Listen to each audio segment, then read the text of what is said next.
All India Radio presents Morning News.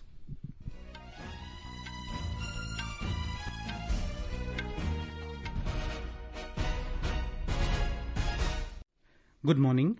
I'm Sunil Verma and with me is Sarabjit Kaur. The headlines. Polling underway for 7th and last phase of assembly elections in Uttar Pradesh. Prime Minister Narendra Modi to interact with beneficiaries of Pradhan Mantri Bharatiya Janaushadhi Pariyojana and owners of Janaushadhi Kendras today. Indian Embassy in Ukraine asks students stranded in Sumy to be ready for evacuation on short notice. 7 special flights to be operated today under Operation Ganga to evacuate more than 1,200 Indians. Prime Minister attributes the success of Operation Ganga to India's growing influence in the global arena. 9th edition of Sri Lanka India Naval Exercise, SLANEX, to begin today in Vishakhapatnam. CBI arrests former MD and CEO of National Stock Exchange, Chitra Ramakrishna, in connection with co-location scam. And in shooting, Indian women's 25-meter pistol team of Rahi Sarnobat, Isha Singh and Rhythm Sangwan bags gold medal at ISSF World Cup in Cairo, Egypt.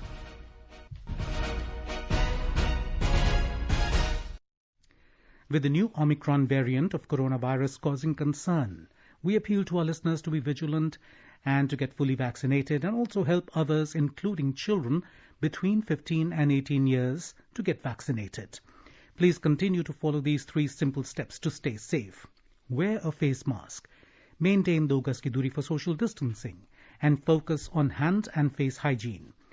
For any COVID-related information and guidance, contact national helpline numbers 011-2397-8046 and 1075.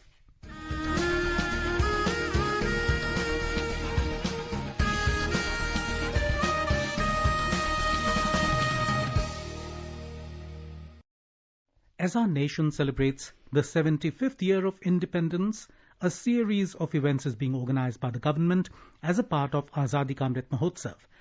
To commemorate the occasion as a Jan Utsav, All India Radio News brings its listeners a special quiz on India's freedom movement and its glorious history. The quiz is being conducted every Monday and Tuesday in Morning News since the 16th of August and will continue till the 15th of August 2022. India Post has joined hands as the logistics partner with All India Radio News for the Amrit Mahotsav quiz. And coming to our 59th question of the Amrit Mahotsav quiz in English.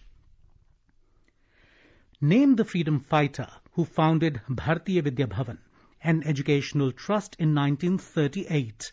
He was also elected to the Bombay Legislative Assembly but resigned after Bardoli Satyagraha. May I repeat the question? Name the freedom fighter who founded Bharatiya Vidya Bhavan, an educational trust in 1938. He was also elected to the Bombay Legislative Assembly but resigned after Bardoli Satyagraha. Listeners can send their responses to the question over WhatsApp on 8826546262, that is 8826546262, or through email on Amrit Mahotsav quiz at prasarbharati.gov.in. Amrit Mahotsav quiz at prasarbharati.gov.in. And now the news in detail. Polling is underway for the 7th and last phase of assembly elections in Uttar Pradesh. Voting, which started at 7 this morning, will continue till 6 p.m. In some constituencies of Chandauli and Sonabhadra districts, polling will end at 4 p.m. Voting is taking place for 54 constituencies spread over 9 districts in this phase. These districts are Mau, Azamgarh, Jaunpur, Ghazipur, Varanasi, Chandauli, Mirzapur, Sonbhadra and Bhadoli. That is Bhadohi. A total of 613 candidates are in the fray for this phase. The voter verifiable paper audit trail, VVPAT, is being used along with electronic voting machines, EVMs, at every polling station. In view of the prevailing corona pandemic, the Election Commission has laid focus on COVID-safe elections with maximum participation. The Commission has decided to allow a maximum of 1,250 electors in a polling station instead of the earlier stipulation of 1,500 electors. Now, We go over live to our correspondent, Sushil Chandra Tiwari. Sushil, where are you right now and how's polling progressing there? Well, Sunil, I am at Goenaka Sanskrit Mahavidyalaya polling booth in Assi area of Varanasi. And I have seen the polling started peacefully here, and people have started coming in large numbers to cast their votes. Initially, it was a bit slow I'm talking about around 7 a.m. when the polling started. But after half an hour, I saw that people, especially the senior citizen and women, are coming in large numbers. There were queues of voters to cast their votes, and polling is going on peacefully at other polling places also, at other assembly seats also. And this is the area which falls in Varanasi South constituency. The minister in state government, Neelkant Tiwari, is fighting from here, and we saw that a high-octane poll campaign was launched here by all the major parties. Prime Minister campaigned in this area, which falls in this Varanasi South constituency, and Akhilesh Yadav, leader of Samajwadi Party, he also held a roadshow in this area. So it is a very high-profile constituency also, and people are very active in this Ghat region of Varanasi. People come here for walk, come here for yoga. Students come in large numbers. So this area is very active from early morning. So that is why I saw large number of people and mostly senior citizens who come early for walk. They are casting their votes right now and to cast their vote. Sunil? What kind of security arrangements have been made for this phase of polling, Sushil? Well, Sunil, very high-level security arrangements are in this phase of elections at all polling booths. More than 23,000 polling booths have been set up for this phase of elections. So there are ample arrangement of security. And I want to tell our listeners that 3 constituencies, Chakia from Chandauli district, Dudhi and Robertsganj from Sonbhadra district, their polling will end at 4 p.m. in the evening because this is a forest area. Polling booths are quite far from the main road and other difficulties are also there. But on other 51 assembly seats, the polling will end at their scheduled time, 6 p.m. in the evening. And more than 845 companies of paramilitary forces have been deputed in this phase of elections to conduct the free, fair and any hassle-free polling. And more than 6,000 security personnel of state police have also been deployed. I would like to tell that 28 assembly seats out of these 54 assembly seats, 28 have been considered sensitive by the police and administration, and special arrangements have been made at these constituencies also, and more than 3,000 polling booths are also considered critical. Sunil? Tell us about the significance of this phase and also the prominent candidates in the fray, Sushil. Well, Sunil, this phase is very important for all political parties, and it was witnessed in recent days when we saw the high-octane poll campaign going on. Prime Minister leading the roadshow for BJP, and from Samajwadi Party, Akhilesh Yadav led a roadshow, and both were in Varanasi area. He held a roadshow in Azamgarh also, which is considered as bastion of Samajwadi Party, and Varanasi is where all seats were captured by BJP in last assembly elections.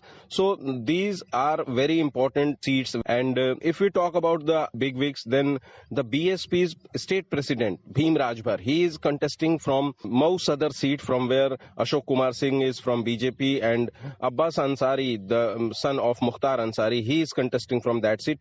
We talk about Varanasi, which is a high profile area, and 3 ministers in state government are contesting from here: Neelkant Tiwari, Ravindra Jaiswal and Anil Rajbhar. Sunil? Thank you, Sushil, for that update.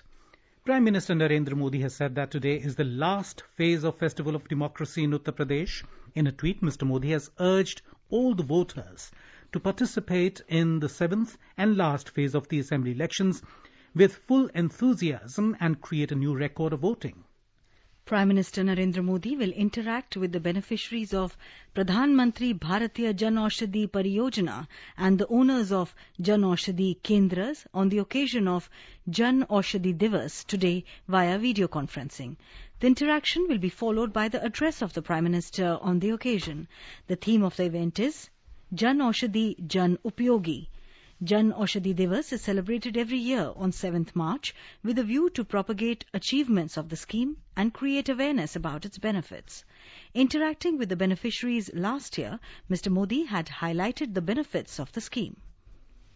जरूरी दवाओं को, चाहे heart stents की बात हो, नी surgery से जुड़े हुए उपकरणों की बात हो, उस कीमतों को कई गुना कम कर दिया गया है। इससे लोगों को सालाना करीब 12,500 करोड़ रुपए की बचत हो रही है। आयुष्मान योजना से देश के 50 करोड़ से ज्यादा गरीब परिवारों को 5 लाख रुपए तक का मुफ्त इलाज सुनिश्चित किया है। इसका लाभ अब तक 1.5 करोड़ से ज्यादा लोग ले चुके। अनुमान है कि इससे भी लोगों को करीब 30,000 करोड़ रुपए की बचत हुई है। यानी जन औषधि, आयुष्मान, स्टेंट और अन्य उपकरणों की कीमत घटने से हो रही बचत को अगर हम जोड़ें, सिर्फ स्वास्थ्य से जुड़ी हुई बातों की मैं बात कर रहा हूं, तो आज मध्यम वर्ग का, सामान्य परिवार का करीब करीब 50,000 करोड़ रुपया हर साल बच रहा है।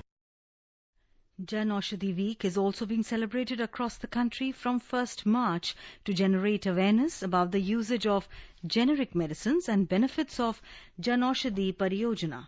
More details from our correspondent.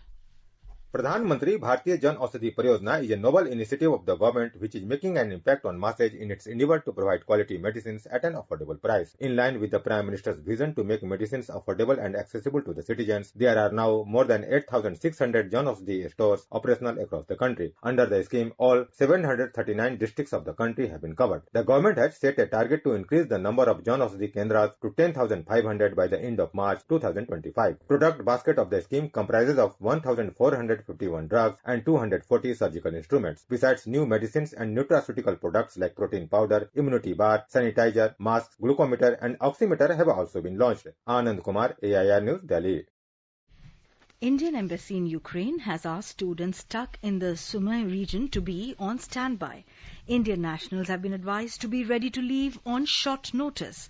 The embassy informed that its officials are stationed in Poltava city to coordinate the safe passage of students and said that a confirmed date and time will be issued soon.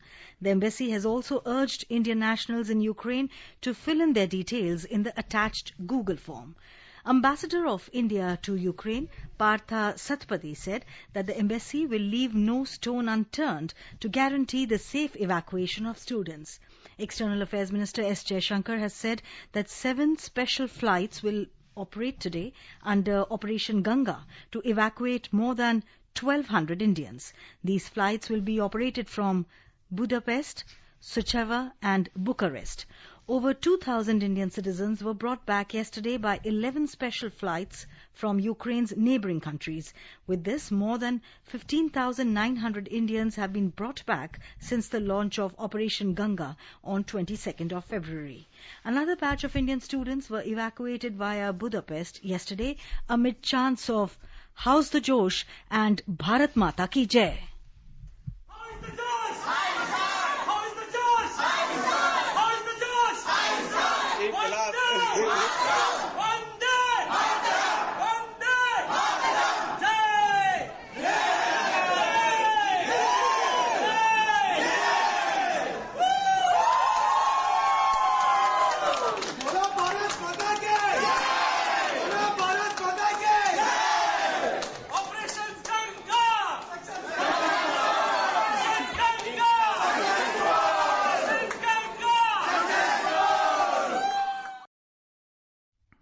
Prime Minister Narendra Modi has attributed the success of Operation Ganga to the country's growing influence in the global arena. Addressing the Golden Jubilee celebrations of Symbiosis University in Pune, Mr. Modi said many big nations are facing difficulties in evacuating their nationals from the war-torn Ukraine.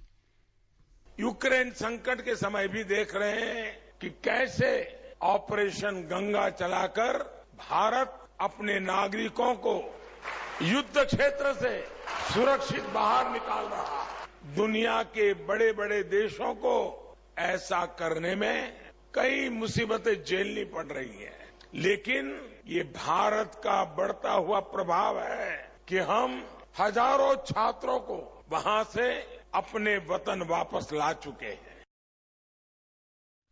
The UN Security Council is scheduled to hold an emergency meeting today on the humanitarian crisis triggered in Ukraine as the Russian military operations intensify. The French and Mexican missions to the UN are seeking the Council's approval of a resolution calling for unhindered humanitarian access in Ukraine. According to media reports, the meeting will be followed by closed consultations on a draft resolution on the humanitarian plight in Ukraine. You are listening to the morning news on All India Radio. A reminder of the headlines before we move on. Polling underway for 7th and last phase of assembly elections in Uttar Pradesh. Prime Minister Narendra Modi to interact with beneficiaries of Pradhan Mantri Bharatiya Jan Aushadhi Pariyojana and owners of Jan Aushadhi Kendras today. Indian Embassy in Ukraine asked students stranded in Sumy to be ready for evacuation on short notice. 7 special flights to be operated today under Operation Ganga to evacuate more than 1,200 Indians. Prime Minister attributes the success of Operation Ganga to India's growing influence in the global arena.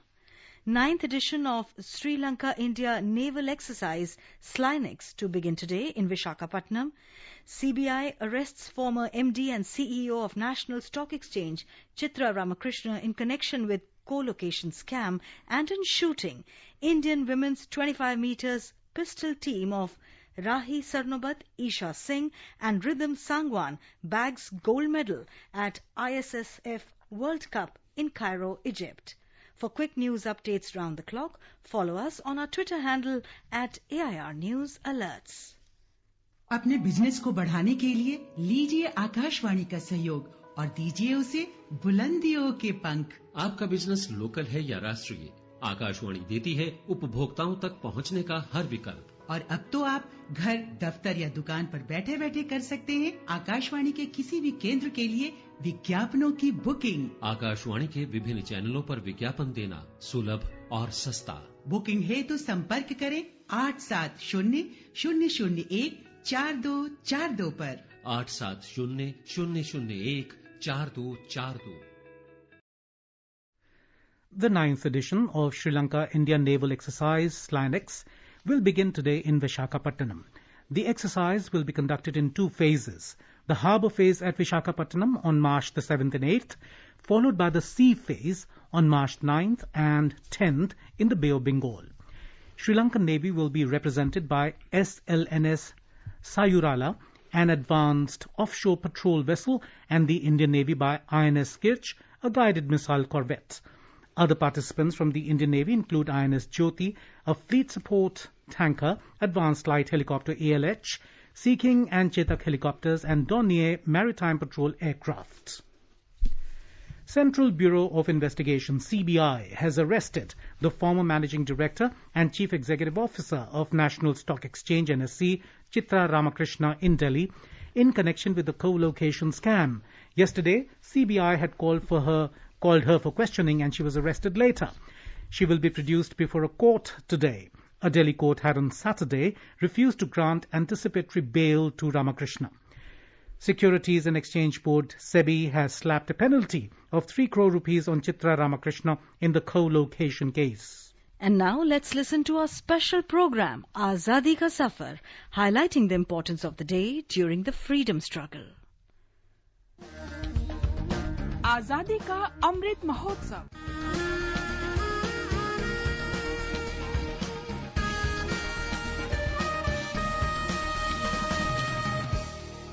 Azadi Ka Safar with AIR News. Birth of a nation. India's glorious freedom struggle is one of the greatest struggles the modern world has ever witnessed. AIR News brings you a glimpse of the struggle every day.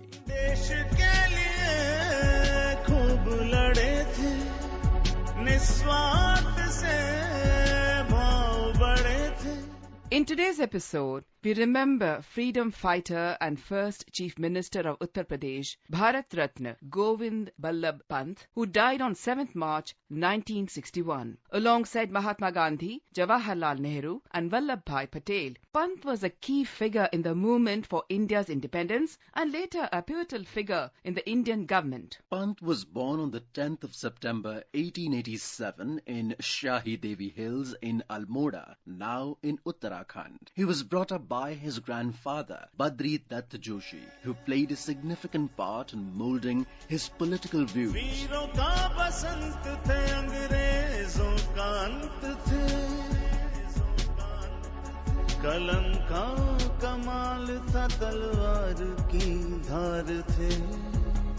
Known as an extremely capable lawyer, Pant was appointed by the Congress Party to initially represent Ram Prasad Bismil, Ashfaqullah Khan and other revolutionaries involved in the Kakori case in the mid-1920s. He participated in the protests against the Simon Commission in 1928. During the protests, he sustained severe injuries, which prevented him from straightening his back for the rest of his life. Inspired by Gandhiji, Pant organized a salt march in his area and was put behind bars for a few weeks. In 1933, he was imprisoned for 7 months for attending a session of the then banned Provincial Congress. In 1934, Pant was elected to the Central Legislative Assembly. His political skills won the admiration of the leaders of the Congress, and he became deputy leader of the Congress Party in the Assembly. In 1940, he was arrested and imprisoned for helping organize the Satyagraha movement. In 1942, he was arrested again for signing the Quit India Resolution and spent 3 years in Ahmednagar Fort along with other Congress members. He was released in March 1945 on grounds of failing health. होठों पे अपने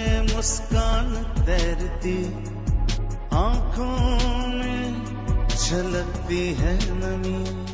In 1937 provincial elections, the Indian National Congress secured a majority in the United Provinces. Pant became the Chief Minister on July 17, 1937. However, in 1939, the Viceroy's declaration of war without consultation led to a clash with the Indian National Congress, and its provincial ministers resigned. In 1945, the new British Labour government ordered new elections to the provincial legislatures. The Congress won a majority in the 1946 elections in the United Provinces, and Pant was again made the Chief Minister, continuing even after India's independence in 1947. Pant was appointed Minister of Home Affairs in the Union Cabinet on 10th of January 1955. As Home Minister, his chief achievement was the reorganization of states along linguistic lines. Talking about the parliamentary skills of Govind Ballabh Pant, Dr. Subhash Kashyap, former Secretary General Lok Sabha, said, Pant ji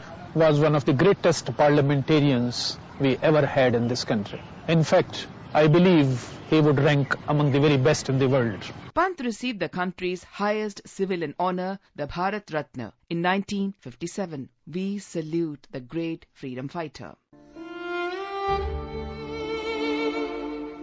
हाथों ने बहुत अनर्थ किए, पग ठौर कुठौर चले, मन के आगे भी खोटे लक्ष्य रहे, वाणी ने जाने अनजाने 100 झूठ कहे, पर आँखों ने हार, दुख, अवसान, मृत्यु का अंधकार भी देखा, तो सच सच देखा. We also remember freedom fighter and eminent writer Sachidanand Hiranand Vatsyayan, popularly known as Agyeya, who was born on the 7th of March 1911 in Kushinagar, Uttar Pradesh. While pursuing his post-graduation, Agyeya was inspired by the revolutionary freedom movement and joined the Hindustan Socialist Republican Army HSRA. He participated in revolutionary activities against the British, and in November 1930, he was arrested on account of his involvement in the attempt to help Bhagat Singh to escape from jail. He was sentenced to 4 years of imprisonment on charges of sedition against British rule. Agyeya was associated with the Progressive Writers Association (PWA) and organized the All India Anti-Fascist Convention in 1942. He published several translations into English of other writers and a collection of his own poems, Prison Days and Other Poems. Agyeya died on the 4th of April 1987. We salute the great Indian. That brings us to the end of this episode of Azadi Ka Safar with AIR News. See you in the next episode tomorrow.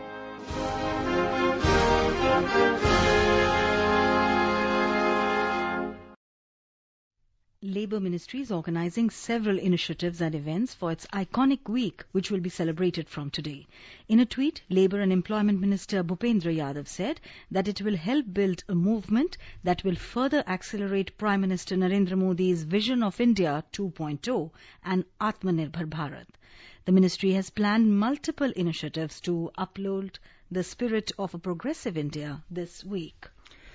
Union Minister of State for Ministry of Electronics and Information Technology, Rajiv Chandrasekhar, will attend the India Global Forum IGF scheduled to be held in Bengaluru today and tomorrow. IGF is the agenda-setting forum for international business and global leaders. It offers a selection of platforms that international corporates and policymakers can leverage to interact with stakeholders in their sectors and geographies of strategic importance.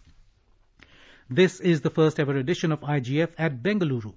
The previous editions were hosted in Dubai and the UK and addressed by esteemed speakers like Prime Minister Narendra Modi, the Prime Minister of the UK, Boris Johnson, amongst other leaders from governments and industry across the globe.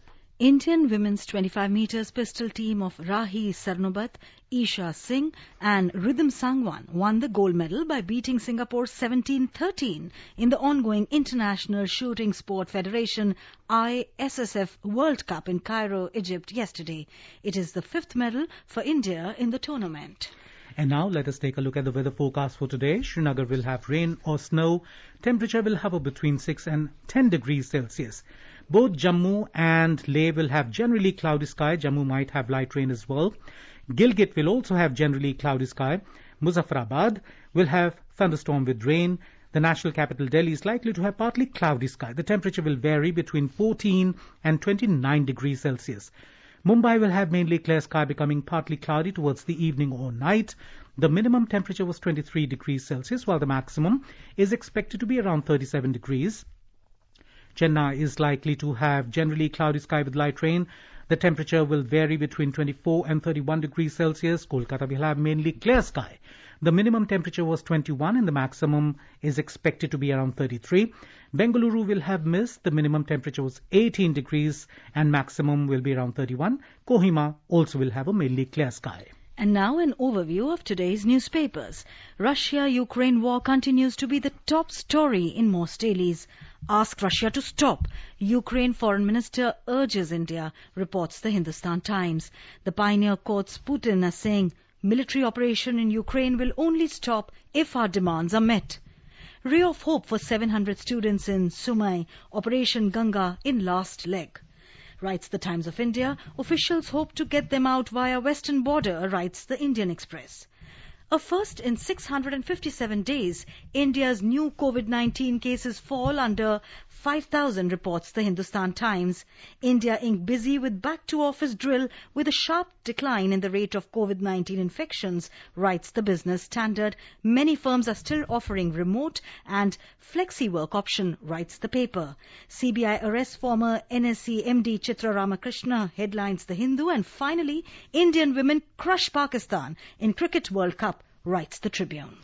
And now a reminder of today's question of the Amrit Mahotsav quiz. Name the freedom fighter who founded Bharatiya Vidya Bhavan, an educational trust in 1938. He was also elected to the Bombay Legislative Assembly but resigned after Bardoli Satyagraha. WhatsApp your response on 8826546262 or through email on amritmahotsavquiz@prasarbharati.gov.in. Celebrate 75 years of India's independence by participating in Amrit Mahotsav quiz with AIR News. And now, before we end the bulletin, the headlines once again. Polling underway for 7th and last phase of assembly elections in Uttar Pradesh. Prime Minister Narendra Modi to interact with beneficiaries of Pradhan Mantri Bharatiya Janaushadhi Pariyojana and owners of Janaushadhi Kendras today. Indian Embassy in Ukraine asks students stranded in Sumai to be ready for evacuation on short notice. 7 special flights to be operated today under Operation Ganga to evacuate more than 1,200 Indians. Prime Minister attributes the success of Operation Ganga to India's growing influence in the global arena. 9th edition of Sri Lanka-India Naval Exercise SLINEX to begin today in Visakhapatnam. CBI arrests former MD and CEO of National Stock Exchange Chitra Ramakrishna in connection with co-location scam. And in shooting, Indian women's 25-meter pistol team of Rahi Sarnobat, Isha Singh and Rhythm Sangwan bags gold medal at ISSF World Cup in Cairo, Egypt. And with that, we end the morning news. Have a nice day.